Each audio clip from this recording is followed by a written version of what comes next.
Hello guys, this is Stephanie coming to you. I am on my way downtown Chicago. I have an event to go and train for, but I wanted to come to you as I am beginning to spruce up my page as I'm preparing for flight school with my chosen airline of my life. I wanted to discuss a couple things with you guys. So one, I wanted to discuss with you preparation for going to training and preparation for your interviews for becoming a flight attendant. I heard a lot of stuff like make yourself just look like a flight attendant, and yes, you always want to be neat, yes, you want to be proper, yes, you always want to have your nails popping, ladies. I went to 5 different interviews with different airlines, and I got my thanks but no thanks because I have tattoos. I am in no way encouraging you to lie to an airline during your interview process, because the only thing that's going to happen is that you are going to have your CJO rescinded and kicked out of training if by chance you make it that far and it's found out that you have lied. So you definitely don't want to set yourself up for that. But also, don't offer any information that they are not asking you either. So if they say this is what happened for me.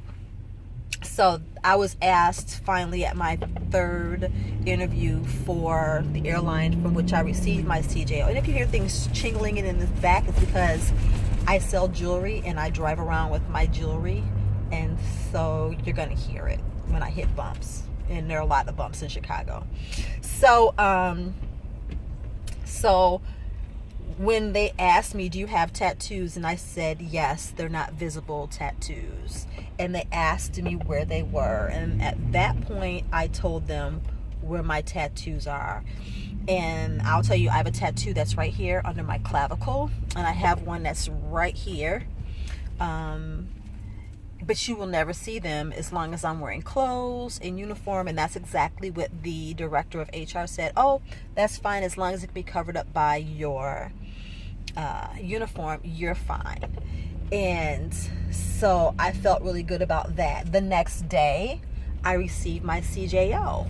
Now, like I stated before, I had been put out to pasture by other regional airlines for having tattoos in areas that they would never see. So never let that discourage you. That's the first thing.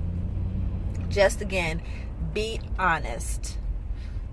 Be honest. The second thing is with regards to when you're going in there.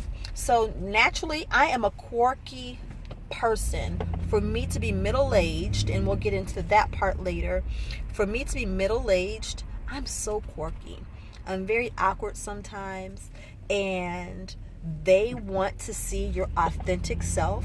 Of course, I'm very professional, and I know how to say all of the right things, and I interview well, and I speak well, but they want to see your authentic self. So go in there being who you're going to be on your best, worst day, if that makes any sense to you. Because that is who you're going to be 90% of the time while you're in the air, and they need to know what that is going to look like. So yeah, just going I went in there and I literally just shook myself off. Whew, and did that, and I told the interviewer, I'm like, okay, I'm ready. And he just erupted in laughter because I was being my authentic self, because he's like, okay, I'm not going to interview you. We're just going to have a conversation. I just want to ask you a couple of questions. Let me know when you're ready. So I literally took a drink of my water. I shook myself off like I would typically do before I would go into an interview. And I said, okay, I'm ready. And he was not expecting that level of authenticity. So that's if there's one thing I can tell you, is be authentic. They want authenticity. They absolutely do. Another thing I was told, you can't have your hair be this color. You can't have your, well, it's kind of cut now, but you see my hair is literally 2 different tones, right? And so sometimes I wear my hair flat iron straight, and most times I wear my hair in similar styles like this. Well, when I went to the interview for my chosen airline that I love and have always wanted to work for, my hair was like this, because at my current job I was able to wear my hair like this. Well, I was able to. I had just washed my hair, and it's a chore to straighten it, so my hair was like this. But I pulled it back in a not so neat bun, and my hair is very, very curly, as you can tell. But I pulled it back with a Denman brush for us natural girls. You know what the Denman brush is. And I put a little gel on it, put my scarf on my way to the interview, tied my hair up and wrapped it around the rubber band. And my hair was not the neatest it was for any of my other interviews. So I said that to say this: as long as you're shining through with your authentic self, that is what they want to see more often than not. You don't have to be perfectly Barbie polished, but present your best self, because there may be some times where you get rained on or something like that, you know, for us natural girls, and it's not going to be as easy for you to get your hair straight again. But can you manage that hairstyle? And I just think that my being able to go in my most natural state at that time was good for me. I felt comfortable. I didn't feel like I felt in my past. And I'm driving, so if I'm not looking at the screen, that's the reason why I'm being safe. I was just being my authentic self, and you have to always make sure you're doing that, because other times I had full makeup on, like this makeup. I just kind of dusted the oil off my face a little bit and put on, I don't even think I had even a red lip, but it was like a sheer type of a red. It was not like my MAC lip, my MAC matte. It was not that. So it was a little more pinked than it was red. And so, but in that, as I'm saying again, I don't want to keep repeating myself at the risk of sounding redundant. Be your authentic self when you go into these interviews. Now, I alluded to the next thing with regards to us older aspiring flight attendants. You're not too old. Period. You're not too old. I am 47 with 1.8 grandchildren. Yes, 1.8 grandchildren I have. I've wanted to be a flight attendant before I was a mom. And I had my children, raised my children. Now my children are having children, and I'm able to now see my dream through to fruition. And you're not too old. I believe that as an older flight attendant, and they've not said this is me speaking, we bring something to the table that our younger colleagues don't, and that's experience, wisdom, and a little spirit of settledness. We're a bit more settled than the younger flight attendants are, because they're still trying to find themselves for the most part. If we're becoming a flight attendant now, it's because we've already lived our lives and we pretty much know what we want to do, and this is at this season in our lives. We're probably going to retire flying in the sky, sometimes literally retire that way. So yes, I just want to encourage you to not give up or think that you can't because you're older, because you definitely can. So that was 1, 2, 3 points.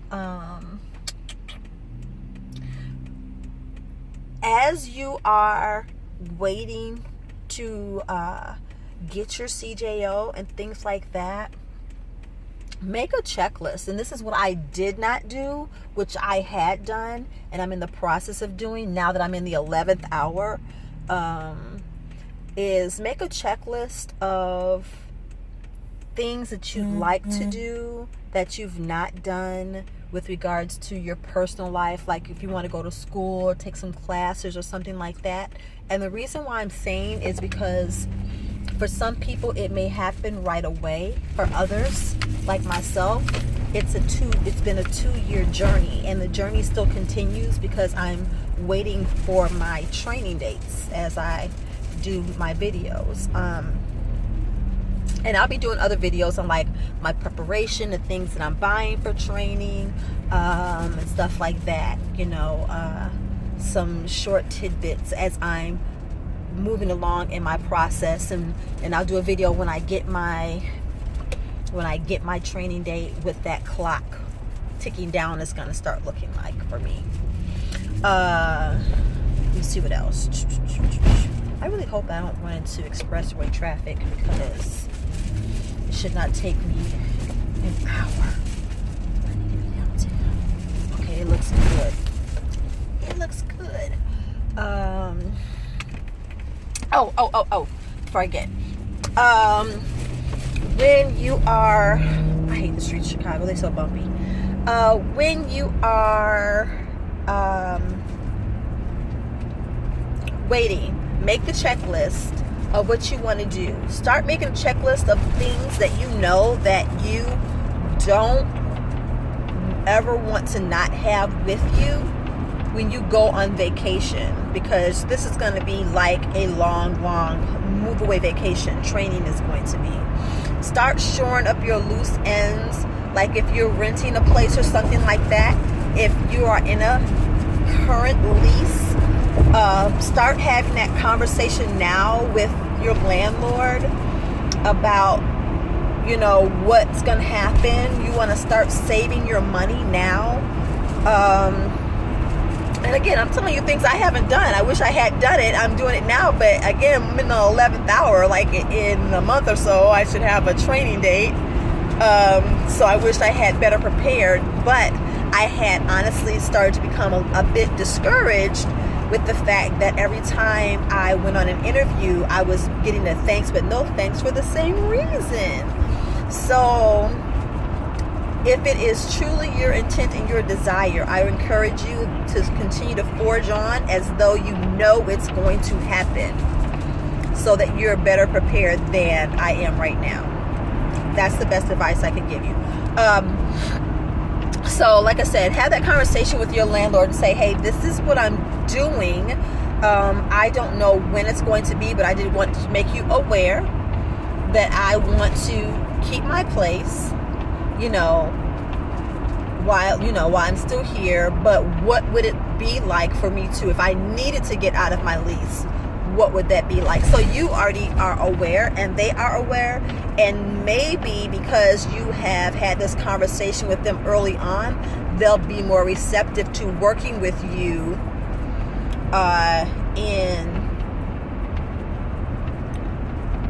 in like not charging you if it's in the middle of the lease. Sometimes they charge you to break the lease and something like that. So they'll be more respectful of the fact that you were honest with them ahead of time. It can only work for you, not against you. Let's see what else. Training clothes. If you don't have a lot of business clothes, or if you're like me, middle age hit you and now your business clothes don't fit anymore, go to places like the Goodwill and resale stores and consignment shops and stuff like that, because you're going to want to hold on to as much money of yours as you can possibly hold on to, and you can still look really nice. I went and picked up a couple of pieces in preparation for my training, and they're really nice designer pieces that I got for like $4 and $5 and stuff like that. So you definitely want to take advantage of stuff like that too. Luggage.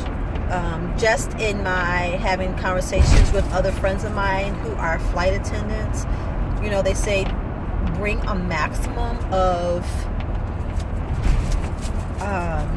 like 2 suitcases, because you're going to leave with suitcases, and when you're packing, pack like 3 pair of dress pants, a couple blazers, and lots of tops. So bring like 5 pair of pants all together, like a couple pairs of jeans, 3 pair of dress slacks, a couple blazers, and tops that you can interchange, you know, and 2 skirts. That's all the clothes you need, because there's washing machines on the facility. Make sure you have with you like sleeping clothes. But I'm going to go into that in a bit more detail as I'm packing my suitcases, so that you guys can see exactly what Goldie has in her suitcases, because this Goldie's gonna be flying. Let's see what else.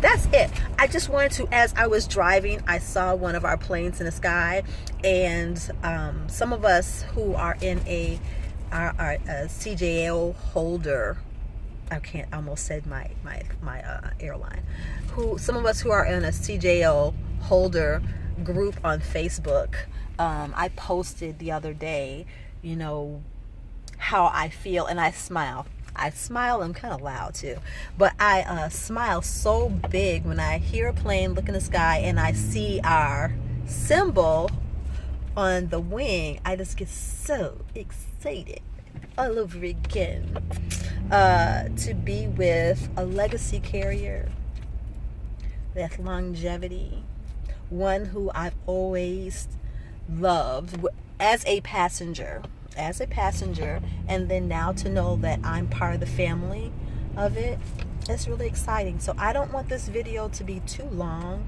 I just wanted to come on really quickly and discuss that with you guys.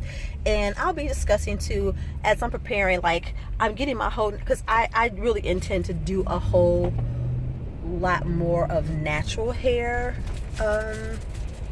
for work, because I know for me that's going to be easier just to be natural than it is for me to keep trying to keep my hair blow dry. One, it's not healthy for my hair, and 2, it's just too much. It's easier for me to jump in the shower and clean from head to toe most days than it is for me to have to wrap my hair up and make sure it's straight, and then I don't want to burn it out. You know, that's for us natural girls, we get that. But for everybody else, you guys, you know, everyone has their process. I just try to make it easy, and I just know that flying and having unpredictable hours are gonna be, would be a challenge for me if I did not have the option of really just pulling my hair back with some gel and a hair clip.